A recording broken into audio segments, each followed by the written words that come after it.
And this hour, let's focus first on the cyclonic storm alert that's been issued in various states of the country. Prime Minister Narendra Modi is going to be holding a meeting anytime now with top government officials and representatives of the NDMA. This is to review the preparedness for the cyclone Taukte. The cyclone is likely to impact areas including the coast of Kerala, of Karnataka, Lakshadweep, Goa as well as Maharashtra.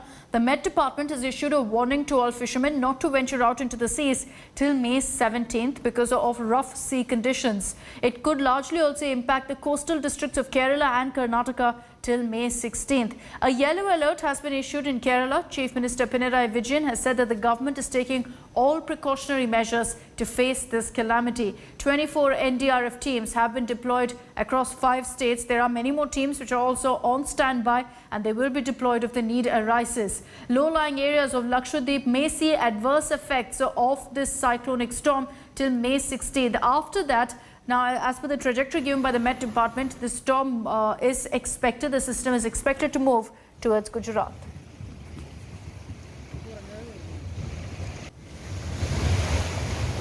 Gopikrishnan Unithan is joining us live from Thiruvananthapuram. We also have our National Affairs Editor Rahul Srivastava to take us through that review meet that the Prime Minister is also going to be chairing. I first want to take this across to Gopi, however, to tell you really what the situation is on the ground.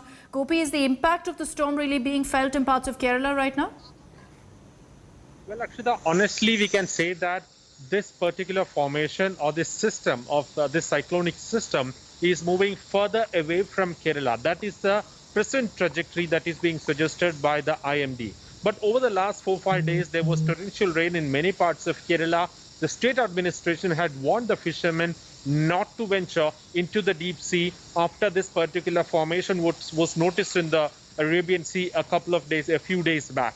Now, as per the latest development or the update from the IMD, this formation is relatively closer to the Udupi and Mangalore coast in Karnataka. But as an impact of this particular cyclone, there is heavy rain in many of the northern Kerala districts. And yesterday, there was actually very strong winds blowing across many coastal towns in Kerala, which has damaged many houses and small villages which was on the coastline. So certainly the impact has been more or less minimum in terms of the casualty, but the collateral damage in terms of the damaged houses is certainly a little higher at the moment. It's a huge challenge for the authorities. And Rahul, if I could bring you in on this as well. You know, on one hand, we have the COVID-19 crisis and then this kind of a natural calamity hitting at such a time, which would mean really that authorities have to be doubly prepared. And that's where perhaps the Prime Minister is also personally going to be taking stock.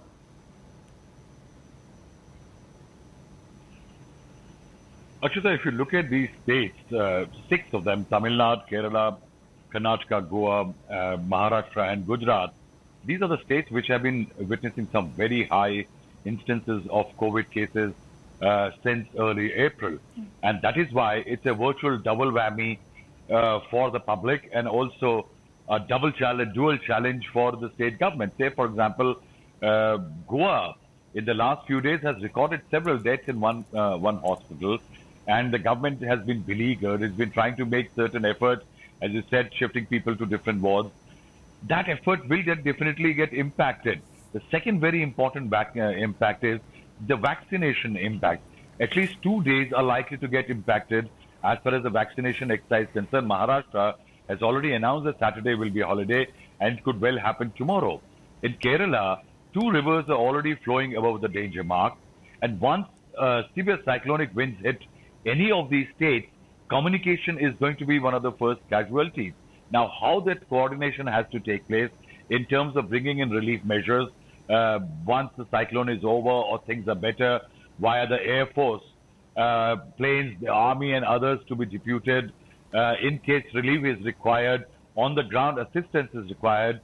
A lot of these elements need to be woven and they are going to be discussed in the meeting by the Prime Minister. What we are told that the centre is going to assure the states that all assistance will be provided. All officials are going to be told by the Prime Minister to remain 24 hours touch with the state government so that there should be no let up or gap as far as the demand and supply from the centre is concerned.